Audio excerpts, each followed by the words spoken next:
शिवसेना हिंदुत्व की बात करती थी, करती है और करती रहेगी। आप देखेंगे कि जो दो पार्टी हो गई तो उसमें पूरा बीजेपी ने षड्यंत्र किया है शिवसेना के साथ। ईडी के छापे हो, आप देख ले सीबीआई के छापे हो, ये सारे छापे डला करके विपक्ष खत्म करना चाहती है बीजेपी। और उसी तर्ज पे उनने महाराष्ट्र में किया है। हमारे एकनाथ शिंदे, उनके घर छापा डाला, प्रताप सरनाईक के यहाँ छापा डाला, उनने सीबीआई ने छापा डाला है, ईडी ने छापा डाला और फिर दबाव दिया गया और लालच भी दिया गया। 50 खोके एकदम ओके वाला भी काम उनके साथ किया गया।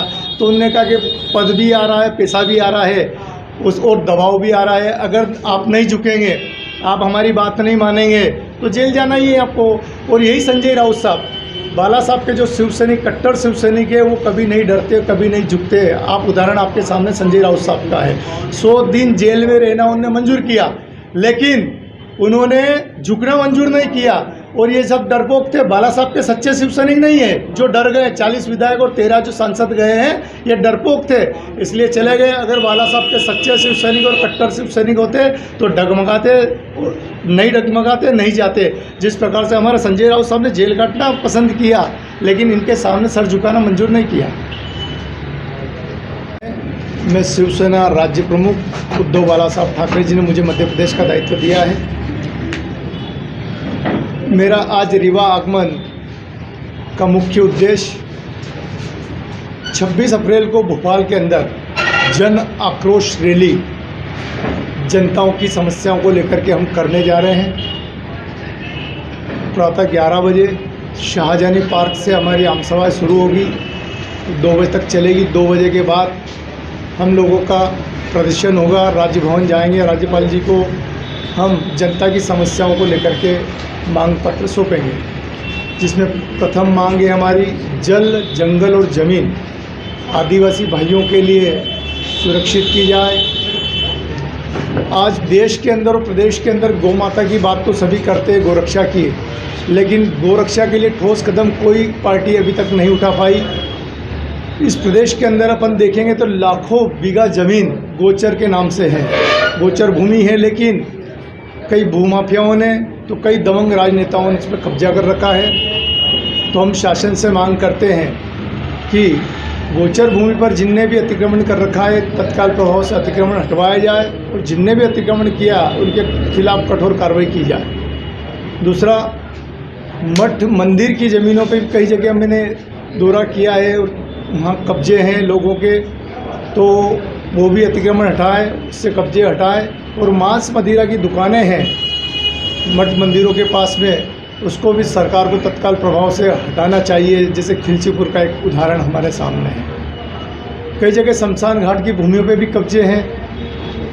ये भी हमारी मांग है सरकार से कि शमशान घाट की भूमि से भी कब्जे हटाए जाए। कई जगह हम देख रहे हैं कि स्कूल कॉलेजों की ज़मीन पर भी भूमाफियाओं ने कब्जे कर लिए हैं, तो वो भी हम चाहेंगे कि सरकार हटाए। अगली मांग हमारी जो आंगनवाड़ी की माताएं बहनें आंदोलन कर रही सहायिका, उनका मानदेय फिक्स किया जाए और उनको पेंशन योजना दी जाए। दिग्विजय सिंह सरकार ने जो पेंशन योजना बंद कर दी है कर्मचारियों की, हम सरकार से मांग करते हैं कि जिस प्रकार राजस्थान ने, छत्तीसगढ़ ने शुरू की, ऐसे मध्य प्रदेश सरकार भी पुनः यहाँ कर्मचारियों की पेंशन फिर शुरू करें। इस प्रकार से 21 सूत्रीय मांगे लेकर के हम मध्य प्रदेश में पूरा दौरा कर रहे हैं और इन 21 मांगों के साथ हम लोग मध्य प्रदेश सरकार को जगाने के लिए राजभवन पे राज्यपाल जी को हम ज्ञापन देंगे। इसमें हमारे राष्ट्रीय नेता शिरकत करेंगे। आनंद दुबे साहब हमारे राष्ट्रीय प्रवक्ता हैं शिवसेना के, वो आ रहे हैं। हमारे अशोक तिवारी जी राष्ट्रीय संगठक आ रहे हैं। हमारे राष्ट्रीय संगठक एक रविंद्र कुवेस्कर साहब ये भी आ रहे हैं। मुंबई से राष्ट्रीय नेतृत्व अब हमको पूरी तरह से मिल रहा है। अभी तक 10 दिसंबर 2022 को मेरे को उद्धव साहब ने मध्य प्रदेश का प्रमुख बनाया है। जब से मध्य प्रदेश में लगातार शिवसेना बढ़ती जा रही है, 2 बार हमने प्रादेशिक मीटिंगें कर ली है। अभी मेरा दौरा उज्जैन संभाग, इंदौर संभाग, भोपाल संभाग, आपका ग्वालियर संभाग और सागर संभाग होते हुए रीवा संभाग में आया हूँ। पूरे प्रदेश स्तरीय दौरा करने के बाद मैंने ये आकलन भी लगाया और महसूस भी किया है कि आज मध्य प्रदेश में बीजेपी और कांग्रेस से जनता खफा है और बड़ा अपार उत्साह और जन समर्थन मुझे सभी दूर मिल रहा है। हम लोग 230 विधानसभा सीटों पर पूरी ताकत के साथ चुनाव में उतरेंगे और कुछ चुनिंदा सीट हमारी नज़र में है और जो भी आएगी उस पर पूरी ताकत के साथ उस पर फोकस करके हम चुन करके लेके आएंगे। मेरा पूरा आत्मविश्वास है। जो मैं अभी देशद्रोहियों का समर्थन करने वाली महबूबा मुफ्ती का सहयोग कर सकते हो, लेकिन एक हिंदू वाली विचारधारा वाले व्यक्ति बाला साहब जी के पुत्र को उनके चले जाने के बाद उनको ही आंख दिखा रहे हो, क्या उनका समर्थन नहीं कर सकते हो? तो इस कारण मजबूरीवश वहाँ कांग्रेस से गठबंधन करना पड़ा, ये वजह रही। आपने कहा है कि वाली बात रही तो ये हमारे जो ऊपर से आदेश होगा उद्धव साहब का, माननीय उद्धव साहब का, वो हम करेंगे।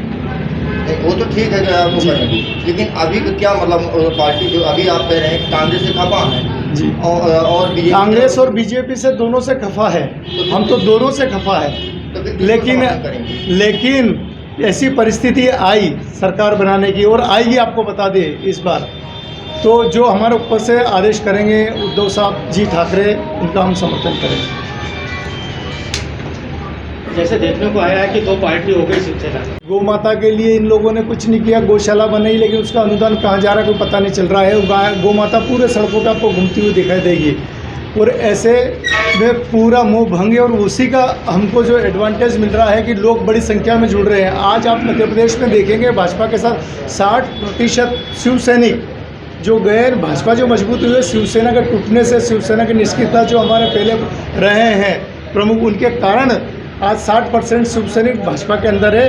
और जब मैं दौरा कर रहा हूं तो जो 33 साल से काम कर रहे थे और पिछले 10 साल से बिल्कुल बैठे हुए थे या इधर उधर कहीं दूसरी पार्टियों में गए थे, वो सब मेरे साथ जुड़ गए हैं। तो बीजेपी से नाराज़ होकर काफ़ी लोग शिवसेना में वापस प्रवेश कर रहे हैं। वक्त हो गया एक छोटे से ब्रेक का। ब्रेक के बाद फिर से हाजिर होंगे ऐसी कुछ खास बड़ी खबरों के साथ। तब तक के लिए नमस्कार। हर खबर की अपडेट पाने के लिए आप हमारे चैनल को सबसे पहले सब्सक्राइब करें।